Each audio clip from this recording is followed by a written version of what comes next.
Welcome to this video from the Life Vidya Career Chat series. We'll be looking at Radhika Jayaraman's journey over 40 years as an interior designer. She has a thriving practice now, and she talks joyfully of her journey. It wasn't always easy. It started with a lot of parental resistance. She wasn't sure where to study. And yet, she pursued her dream, and now she's very happy as an interior designer. So stay on with us and hear this chat, understand her life experiences as she shares them. And for all of you who are looking at a career in design of any sort or any unconventional career, or even if you find that your career choice is different from what your parents are seeking, this is a good video to watch. Hi, Radhika. It's so good to have you with us. And we really look forward to hearing about interior design careers. For those of you who are seeing this, Radhika is an interior designer who's been in this space for over 40 years. She started, which means in the 1980s, right, Radhika? And Yes. yeah, and that was probably the time when most of you weren't born. Most of your parents also may not have been born. So this is going to be a lovely journey. And interior design is always an exciting field, and not much is known about it.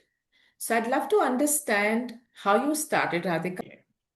So let me start from the beginning. When I thought of doing this, at that time, I guess I didn't have a good idea on what I really wanted to do. But I was very fascinated with spaces, shapes. Furniture was it used to interest me a lot. But I never realized that I just wanted to do this as a profession over a period. And it all started at a doctor's clinic.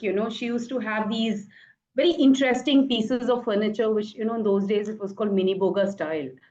And that's where the fascination set in to, understand these things. But being those days where we were not exposed to any social media or anything, you weren't clued in that you wanted to do this as a profession. But I really knew that I didn't want to do academics. That was not my forte, and which wasn't very, how would I say, taken in very well by my folks, or I should say my dad. My mom was still okay with what I wanted. As long as she said, you managed to make a living and you enjoyed it, it was fine. So that's the beginning where these interests came in. But by the time I finished my class 12, I knew I just didn't want to do it. And I just decided I will do interior design because it sounded interesting. So that was my choice, but it didn't happen as conveniently as I wanted it to happen. The first resistance came from my dad, who refused to even accept my decision, enlisted my grandfather's support, and you must become a graduate. And those days we didn't have degree programs for interior design. It was a diploma. So he said, no, you must do a degree. So I said, okay, I will do a degree, but just get me into it. So, being the kind of families we come from where the patriarch has a full say, I just got permission. That was the beginning of the first, like it was almost a first step. But I mean, I would say the process was very easy because my father was very upset with me, and he said, okay, he will pay my fees, but there was so much more than the fee, which I didn't realize when I got in. So every day you walked into the college and, you had different material, different things. So you needed it to be funded.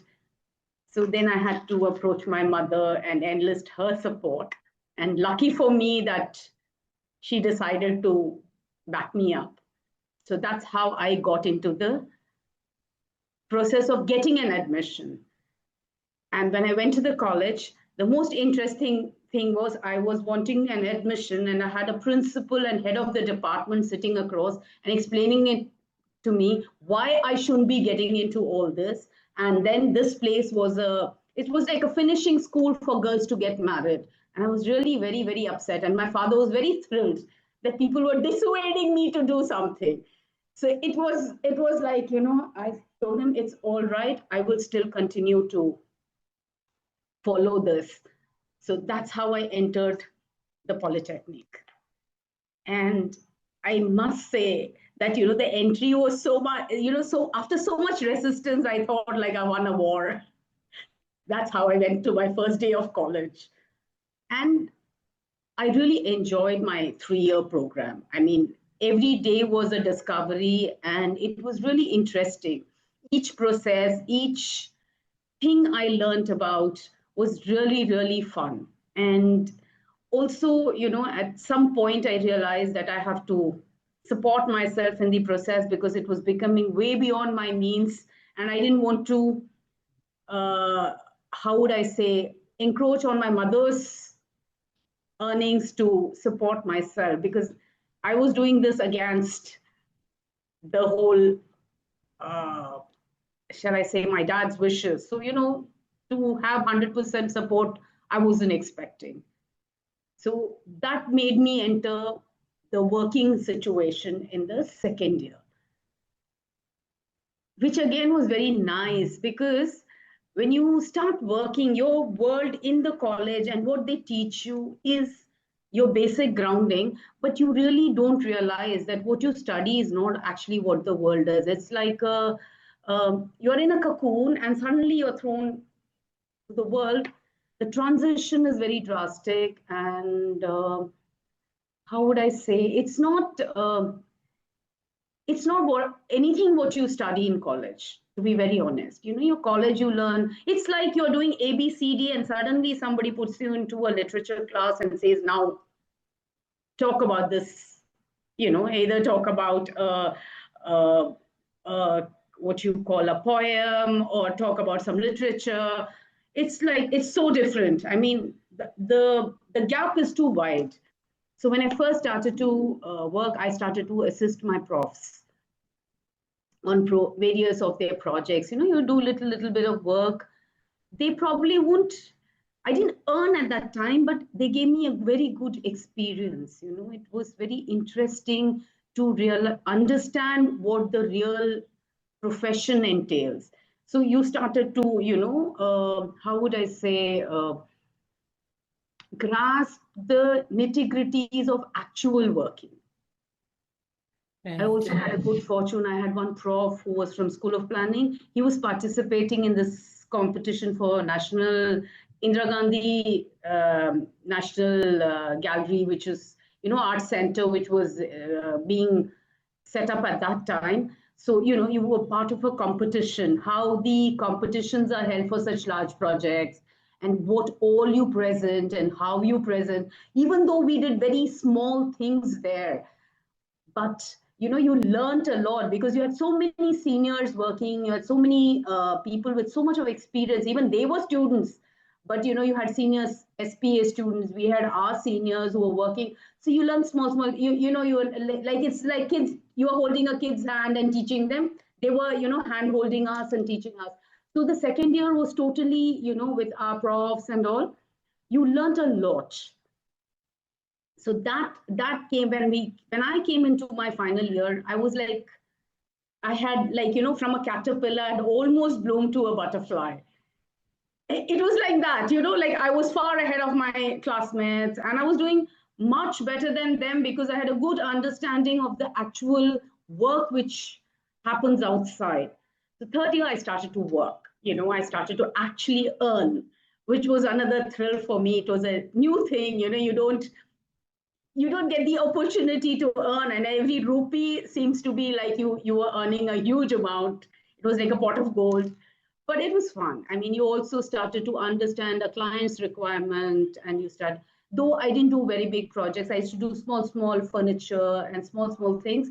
But again, your interaction with client, understanding their needs and trying to accommodate their needs, because when you're in college, people give you a project when it's only you and it's your thought, your design, your ideas, but you do not have to have a client who's going to, like what you like.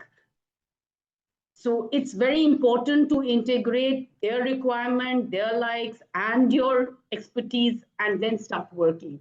So slowly, I started to learn that side of the business. So by the time I was out of my 3 years and I graduated, I was reasonably set for my journey into the profession. And I must say here, I was very lucky that I got a subject of my choice, a profession of my choice. And I don't think I regret even one day of my so many years doing what I'm doing. That's according to me, that's a most important thing a person must remember when they choose their profession. If you enjoyed this video, the Life with Your series, and found it informative, do share, like, and subscribe to our channel for more updates. See you next time. Bye bye.